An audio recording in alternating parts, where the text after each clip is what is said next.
Hi mga ka-warriors! Welcome back to my channel.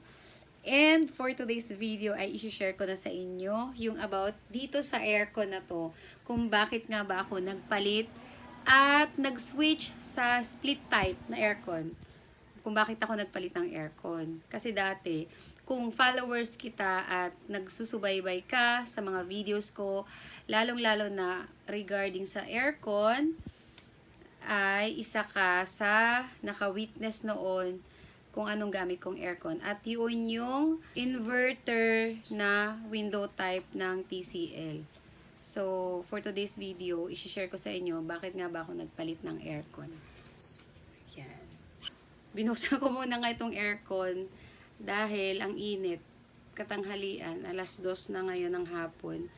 Nagbubukas ako ng aircon kapag ganitong tanghali. Napipilitan akong magbukas, pero ang schedule talaga niyan is gabi, yung regular na pagbubukas ko ng aircon. Pero minsan binubuksan ko katulad ngayon kasi sobrang init talaga. Binubuksan ko siya like mga 2 hours lang, tapos papatayin ko. Basta lumamig lang itong kwarto, ganun. Tapos, ayun na nga, eto yung dati naming lalagyan ng aircon. Yan, yung provision na yan. Diyan nakalagay yung window type na inverter ng TCL. So, nagpalit ako ng aircon dahil kinuha na yun ng kapatid ko. Dahil di naman talaga yun sa akin.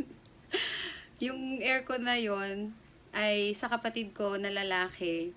At nag-move out na siya kasi nag-asawa na siya. Dinala niya rin yung aircon niya kasi wala silang aircon. So, ako, parang mga almost ilang months pa bago ako nakapagpalit ng aircon. Kasi nga, ang plano ko talaga, mag-split type ako para may panglaban talaga siya sa pangmatagalan at mas powerful siya pagdating sa pagpapalamig. At ito nga yung napili ko, yung split type ng Midea na based sa pag-research ko, mga reviews, magaganda naman. At talagang pangmatagalan din, palaban, maganda yung quality niya, yung durability niya, talagang pangmatagalan. Ito ay almost mag-1 year na. Mag-1 year na siya this coming December. Kaya nag-video na rin ako nito kasi gusto kong ma-document siya before mag-1 year.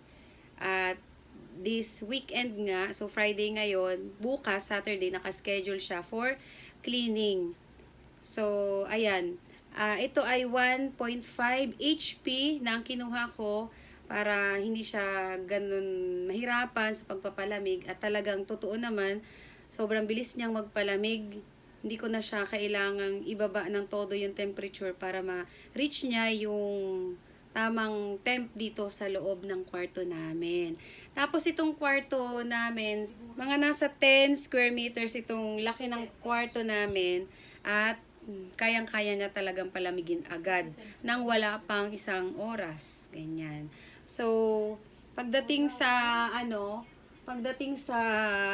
cleaning, si split type talagang hindi man siya mahirap na linisan. Actually, yung filter niya, hindi ko yan madalas nililinisan kasi nga, dito sa loob ng kwarto, hindi naman talaga siya prone sa alikabok. Tapos, meron pa kaming curtain, yan, blackout curtain. So, talaga natatrap niya dito yung mga alikabok na pumapasok. If ever na kailangan kong buksan if ever na kailangan kong buksan yung bintana namin para pasingawin, tapos meron pa din namang isang access ng hangin doon sa may pinto. So, yan. Madalang kong linisan yung yung filter nito. Kasi, unang linis ko ng filter niya, after a month, hindi man lang talaga siya naalikabukan. Oo, as in. Tapos, yun, hindi ko na siya masyadong nililinisan nga kasi minsan wala din talaga akong time. Yun, number 1 yun kung bakit ako nagpalit ng aircon. At sabi ko, kapag nagpalit ako ng aircon, i-level up ko na siya sa split type. At ito na nga yun, si Midea Celeste na 1.5 HP. Napakaganda ng performance niyan. At yan quiet type din. Hindi mo man lang talaga maririnig yung tunog. Kahit doon sa sa pinakang outdoor unit niya. Tapos hanggang ngayon, quiet pa rin siya. Yan. hindi nyo naririnig yung ingay niyan, 'di ba? Kung may maingay man dito, ayan yung electric fan. Yan niya, mas maingay pa yan. So, ganon yung performance niya. At dun sa sa bills, yung sa mga nagtatanong sa akin kung magkano yung inaabot ng bill ko nung nagpalit ako ng 1.5 HP na split type, ay magbi-video ako at dun ko sasabihin sa inyo sa next video ko kung magkano yung inabot ko na bill. So, last year nga, binili ko to ng December, pina-install ko siya ng December, dahil yon, preparation ko na sa pagpasok ng summer.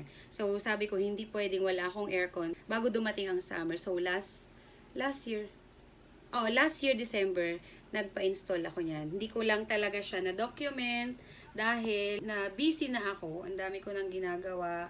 Full-time job, basta marami. So, ayun, abangan nyo na lang dun sa next video ko yung about sa bill, kung magkano yung inabot ko nung nagpalit ako ng split type na to. So, yun lang muna for today's video.